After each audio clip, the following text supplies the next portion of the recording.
இன்னைக்கு இந்த வீடியோ நம்ம என்ன பார்க்க போறோம்னா சங்கீதம் 23. இந்த சங்கீதம் 23 தாவீது தான் எழுதியிருக்கிறார். இந்த சங்கீதம் 23 மொத்தம் 6 வசனம் இருக்குது. நான் சங்கீதம் 23ன்னு சொன்ன உடனே உங்க எல்லாருக்கும் மைண்ட்ல ஒரு வசனம் வந்திருக்கும், த லார்ட் இஸ் மை ஷெப்பர்ட். ஆமாம், இந்த சங்கீதம் 23 மொத்தம் 6 வசனம் இருக்குது. நம்மளாம் சின்ன வயசுலேயே படிச்சிருப்போம், சின்ன வயசுலேயே கேள்விப்பட்டிருப்போம்.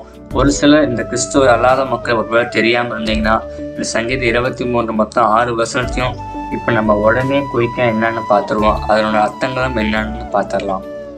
சங்கீதம் 23:1. கர்த்தர் என் மேய்ப்பராய் இருக்கிறார், நான் தாழ்ச்சி அடையேன். கர்த்தர் என் மேய்ப்பராய் இருக்கிறார் அப்படின்னா கர்த்தர் நம்மை பாதுகாக்கிறார், கர்த்தர் நம்மை வழிநிறுத்துகிறார், கர்த்தர் நமக்கு உதவி செய்கிறார், கர்த்தர் நம்மை போஷிக்கிறார், கர்த்தர் நமக்கு பலனா இருக்கிறார். இப்படி எக்கச்சக்கமாக நம்ம சொல்லிக்கொண்டே போகலாம்.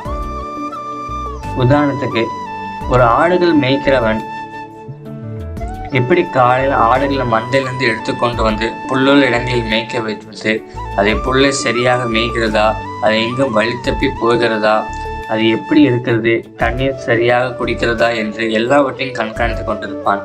சாயங்காலம் வேலை வந்தபோது அந்த ஆடுகளை கொண்டு போய் மந்தைக்கு திருப்பி விட்டு விடுவான். அதே போல ஆண்டவன் நம்மோடு கூட இருந்து நாம் தினமும் என்ன செய்கிறோம், ஏது செய்கிறோம், எங்கே போகிறோம், எங்கே இருக்கிறோம் என்று எல்லாவற்றையும் கண்காணித்து கொண்டிருக்கிறார். அப்படிப்பட்ட கர்த்தர் தாவீதை வழிநடத்தினபடியால், உதவி செய்தபடியால் கர்த்தர் என் மேய்ப்பராய் இருக்கிறார், நான் ஒருபோதும் தாழ்ச்சியடையேன் என்று தாவீது சொல்கிறார். அவர் தான் என் மேய்ப்பராக இருக்கிறாரு. அப்போ நான் எதுக்கு சோர்ந்து போகணும், நான் எதுக்கு பசியற்க போகணும், நான் ஏன் தாகமாக இருக்க போகணும்? கர்த்தர் எல்லாவற்றையும் எனக்கு போஷிப்பார், எனக்கு தேவையான எல்லாவற்றையும் கர்த்தர் கொடுப்பார் என்று தாவீது சொல்கிறார். சங்கீதம் 23:2. அவர் என்னை புல்லுள்ள இடங்களில் மேய்த்து அமர்ந்த தண்ணீர்கள் அண்டையில் என்னை கொண்டு போய் விடுகிறார். இதே வசனம் இன்னொரு மொழிபெயர்ப்பு சொல்றது, அவர் பசுமையான புல்வெளிகளில் என்னை இளைப்பாற செய்கிறார், குளிர்ந்த நீரோடைகள் அருகே அவர் என்னை வழி நடத்துகிறார். ஆமாம், எப்படி நம்ம ஆடுகளை வந்துட்டு பசுமையான புல்லுள்ள இடங்களை மேய்க்க விடுகிறோமோ அதே போல நம்மையும் கர்த்தர் சமாதானத்துடன் நடத்துகிறார். ஒரு ஆடுகள் புல்லில்லாத இடத்துல கொண்டு போய் விடாம ஒரு மண்ணோ இல்லை ஒரு வறண்ட நிலத்துல கொண்டு போய் நம்ம விடுவோமா? இல்லை மேய்ப்பன்னா அப்படி விடுவானா? இல்லை. அதே போல நம்முடைய மேய்ப்பனானவர் நம்மை பசுமையான புல்வெளிகளை நடத்தி கொண்டு போகிறார், இளைப்பாற செய்கிறார், சமாதானத்தை தருகிறார், எல்லாவற்றுக்கும் மேல் நம்மை வழிநடத்தி கொண்டு போகிறார். நீங்கள் சமாதானம் இழந்து போகும் சூழ்நிலை வரும்போது கர்த்தர் உங்களுக்கு சமாதானத்தை கொடுக்கிறார். உங்கள் கவலைகளை எல்லாவற்றையும் கர்த்தர் இளைப்பாற செய்கிறார், உங்கள் சுமைகளை கர்த்தர் சுமைக்கிறார், எல்லாவற்றையும் கர்த்தர் உங்களை வழிநடத்தி கொண்டு போய் கொண்டிருக்கிறார். சங்கீதம் 23:3. அவர் என் ஆத்துமாவை தேற்றி தம்முடைய நாமத்தின் நிமித்தம் என்னை நீதியின் பாதைகளில் நடத்துகிறார். இதே வசனம் இன்னொரு மொழிபெயர்ப்பு சொல்றது, அவர் நாமத்தின் நன்மைக்கேற்ப என் ஆத்துமாவிற்கு புது வலிமையை தருகிறார், அவர் நல்லவர் என காட்டும்படி நன்மையின் பாதைகளில் என்னை நடத்துகிறார். ஆமாம், அவர் நம்முடைய ஆத்மாவை தேற்றுகிற தேற்றரவாளனா இருக்கிறார். நம் சோர்வற்ற போது, நாம் ஒரு கலங்கி நிற்கும் போது, நாம் கவலைப்பட்ட ஒரு சூழ்நிலை நம்ம சென்று கொண்டிருக்கும் போது, ஏதோ ஒரு நெருக்கடியின் மத்தியில் நம்ம சென்று கொண்டிருக்கும் போது கர்த்தர் நம்மை தேற்றுகிறார். நமக்கு யாருமே இல்லையே, நமக்கு ஒரு ஆறுதல் சொல்ல யாருமே இல்லை, நம்ம ஏங்கி நிற்கும் போது கர்த்தர் நம்முடைய ஆத்மாவை தேற்றுகிறவராக இருக்கிறார். அவர் எப்பொழுதும் நம்முடனே கூட இருக்கிறபடியால் அவர் நம்முடைய ஆத்மாவை தேற்றுகிறார். அதோடு இல்லாமல் அவருடைய பிள்ளைகளாக இருக்கிற நாம் அவருடைய நாமத்துக்கு ஏற்க வாழ, அவருடைய கட்டளைகளின்படி நடக்க கர்த்தர் நல்லவர் என்று காட்டும்படி அவர் நமக்கு நன்மையான காரியங்களை செய்து கொண்டிருக்கிறார், நன்மையான ஆசீர்வாதங்களை தருகிறார், நன்மையான வழிகளை நடத்துகிறார், உங்களை நீதிமானாய் நடத்தி கொண்டு போகிறார். என்னுடைய மகன் ஒருபோதும் கெட்டு போகாதபடி என்னுடைய நாமத்தை அவன் மேல் திணிக்கும்படி நான் அவனோடு கூட இருந்து நான் அவனை நீதியின் பாதைகளை நடத்துவேன் என்று கர்த்தர் சொல்லியிருக்கிறார். அதன்படியே தாவீதையும் கர்த்தர் நடத்தினார். அதனால் தாவீது அப்படி ஒரு சங்கீதத்தை பாடிக்கொண்டிருக்கிறார். அப்புறம் தாவீது 4வது வசனத்தை சொல்றாரு, நான் மரண இருளின் பள்ளத்தாக்கிலே நடந்தாலும் பொல்லாப்புக்கு பயப்படேன், தேவரீர் என்னோட கூட இருக்கிறீர், உமது கோலும் உமது தடியும் என்னை தேற்றும் என்று. இன்னொரு மொழிபெயர்ப்புல பார்க்கிறோம், மரணத்தின் இருண்ட பள்ளத்தாக்குகளில் நான் நடந்தாலும் எந்த தீமைக்கும் பயப்பட மாட்டேன், ஏனெனில் கர்த்தாவே நீர் என்னோடு இருக்கிறீர், உமது கோலும் உமது தடியும் எனக்கு ஆறுதல் தரும் என்று. ஆமாங்க, தாவீது சொல்லுகிறார், எந்த ஒரு மரணத்துக்கும் நான் பயப்பட மாட்டேன், எந்த ஒரு தீங்குக்கும் நான் பயப்பட மாட்டேன். ஏனென்றால் கர்த்தர் நீர் என்னோட கூட இருக்கிறீர், நீர் எப்படி என்னை மரணத்துக்குள்ளாக நடத்தி கொண்டு போவீர், எப்படி எனக்கு தீங்கை அணுக விடுவீர் என்று. கர்த்தர் நம்மோடு இருக்கிறபடியால் நாம் எந்த ஒரு காரியத்துக்கும் பயப்பட தேவையில்லை. அது எந்த ஒரு தீங்கான காரியமாக இருந்தாலும் சரி, எந்த ஒரு மரணத்துக்குண்டான காரியமாக இருந்தாலும் சரி, நீங்க எந்த ஒரு வியாதியின் படுக்கையில் இருந்தாலும் சரி, கர்த்தர் உங்களோட கூட இருக்கிறபடியால் எங்களோட வியாதியின் படுக்கை எல்லாவற்றையும் கர்த்தர் மாற்றி சுகத்தை கொடுப்பார்.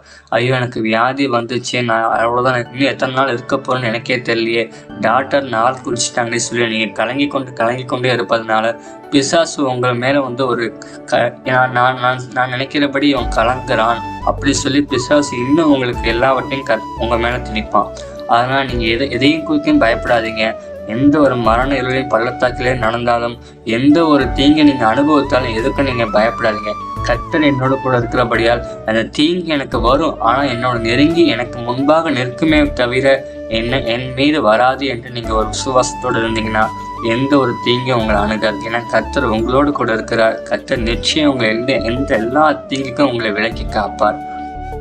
சங்கீதம் 23:5. என் சத்துருக்களுக்கு முன்பாக நீர் எனக்கு ஒரு பந்தியை ஆயத்தப்படுத்தி என் தலையை எண்ணெயால் அபிஷேகம் பண்ணுகிறீர், என் பாத்திரம் நிரம்பி வழிகிறது. இன்னொரு மொழிபெயர்ப்பு நம்ம பார்க்கிறோம், என்னுடைய எதிரிகளுக்கு முன்பாக நீர் எனக்கு ஒரு பந்தியை ஆயத்தப்படுத்தி என்னுடைய தலையை எண்ணெயால் அபிஷேகம் செய்கிறீர், என்னுடைய பாத்திரம் நிரம்பி வழிகிறது. இதற்கு என்ன அர்த்தம்னா, நம்முடைய பகைஞர்களுக்கு முன்பாக, நம்முடைய எதிரிகளுக்கு முன்பாக நாம் வீழ்ந்து விட வேண்டும் என்று நினைக்கிறவர்களுக்கு முன்பாக கர்த்தர் நம்மை ஆசீர்வாதமாய் நடத்தி கொண்டு போகிறார். நிச்சயம் நீங்க ஒவ்வொருவரும் உங்களுடைய வாழ்க்கையில் எப்படியும் எதிரி என்று யாராவது இருந்திருப்பாங்க. அவங்க முன்பாக நீங்க தலையை குனிந்து போகக்கூடாது, அவமானப்பட்டு போகக்கூடாது, வெட்கப்பட்டு போய்விடக்கூடாதுன்னு சொல்லி நீங்க ரொம்ப முயற்சித்து கொண்டிருப்பீங்க. அது எல்லாம் கர்த்தர் பார்த்து கொண்டிருக்கிறார். உங்களுடைய ஜெபமும் உங்களுடைய கண்ணீரும் கர்த்தருடைய செவிக்கு எட்டிருக்கும். எப்படியும் கர்த்தர் உங்களை ஆசீர்வதிக்கும். நிச்சயம் கர்த்தர் உங்களை ஆசீர்வதித்து கொண்டு இருப்பார். இவங்க கிட்ட ஒரு சரியான படிப்பு இல்லையே, இவங்க கிட்ட சரியான ஒரு வருமானம் இல்லையே, இவங்க கிட்ட சரியான ஒரு வேலை இல்லையே, இவங்க கிட்ட ஒரு கல்வி, எந்த ஒரு அறிவும் இல்லையே, இவங்க எப்படி முன்னேறுவாங்க என்று சொல்வர்கள் மத்தியில் கர்த்தர் உங்களை ஆசீர்வாதமாக நடத்துவார். என்னுடைய எதிரிகளுக்கு முன்பாக நீர் எனக்கு ஒரு பந்தியை ஆயத்தப்படுத்தி என்னுடைய தலையை எண்ணெயால் அபிஷேகம் செய்கிறேன் என்று தாவீது சொல்லுகிறார். தாவீதை அப்படிதான் செய்தார். அதே போல உங்களையும் கர்த்தர் செய்வார் என்பது நிச்சயம்.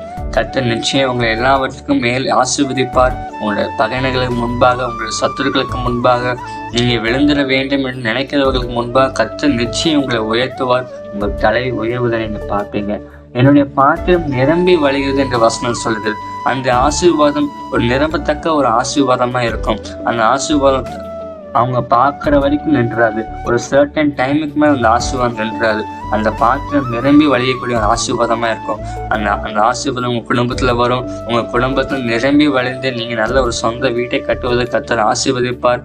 நல்ல ஒரு வேலையை கர்த்தர் கொடுக்கபடியே ஆசீர்வதிப்பார்.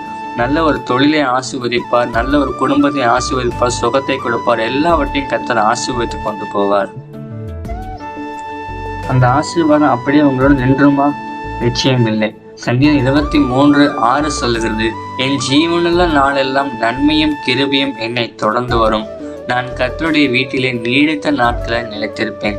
இது எல்லாமே நீங்க கர்த்தரோட நெருங்கி வாழ்ந்தா மட்டும்தான் நடக்கும். நீங்க கர்த்தரோடு இணைந்திருந்து, கர்த்தரும் உங்களோட இணைந்திருந்து, நீங்கள் கர்த்தருடைய வார்த்தையின்படி நடந்து கீழ்ப்படிந்தால் மாத்திரம் இந்த ஆசீர்வாதம் எல்லாம் உங்களுக்கு கிடைக்கும். என் ஜீவனுள்ள நாளெல்லாம் நன்மையும் கிருபையும் என்னை பின்தொடர்ந்து வரும் என்று தாவீது சொல்லுகிறார். அவர் எதுக்கு இப்படி சொல்லியிருப்பாரு? அவருடைய வார்த்தை நீங்க கேட்டு, அவரே நீங்க சார்ந்து, அவரே நீங்க நம்பியிருந்தால் மட்டும்தான் இந்த ஆசீர்வாதம் எல்லாம் உங்களுக்கு கிடைக்கும். என் ஜீவனுள்ள நாளெல்லாம், என் உயிருள்ள நாளெல்லாம் நன்மையும் கிருபையும் என்னை தொடரும். நான் கர்த்தருடைய வீட்டிலே நீடித்த நாட்களை நினைத்திருப்பேன். கர்த்தருடைய வீடு என்றால் அவருடைய சமூகம். அவருடைய சமூகத்தை நீங்க நீடித்த நாட்களா நினைத்திருப்பீங்க. அவருடைய சமூகத்தை நீங்க நெருங்கி வர வர கர்த்தர் உங்களை இன்னும் ஆசீர்வதிப்பார், இன்னும் மேன்மைப்படுத்துவார். இந்த 6 வசனத்துடைய அர்த்தங்களும் உங்களுக்கு புரிஞ்சிருக்கும்னு நினைக்கிறேன். உங்க ஃப்ரெண்ட்ஸுக்கு மறக்காம ஷேர் பண்ணுங்க. ஏன்னா இன்னும் சில பேர் சங்கீதம் 23 அப்படின்னா கர்த்தர் என் மேய்ப்பரா இருக்கிறார், நான் தாழ்ச்சியடியேன் அப்படின்னு தான் சொல்றாங்க. அதோட அர்த்தங்கள் என்னன்னு கேட்டா தெரியல, சின்ன வயசுல இப்படிலாம் சொல்லி கொடுத்தாங்க, நான் இப்படிதான் படிச்சேன் அப்படின்னு சொல்றாங்க. முதல்ல ஒரு வசனத்தை எடுத்தீங்கன்னா அதனோட அர்த்தங்களை புரிந்து கொள்ளுங்க. அதுல தேவன் உங்களுக்கு என்று என்ன வார்த்தையை கொடுத்துக்கிறார் என்று முதல்ல தெரிந்து கொள்ளுங்க. நீங்க வெறுமனையா வசனத்தை மனப்பாடம் பண்ணக்கூடாது, அதோட அர்த்தங்களை நீங்க தெரிந்து கொள்ள வேண்டும் தான் நான் இந்த வீடியோவை அப்லோட் பண்ணியிருக்கேன்.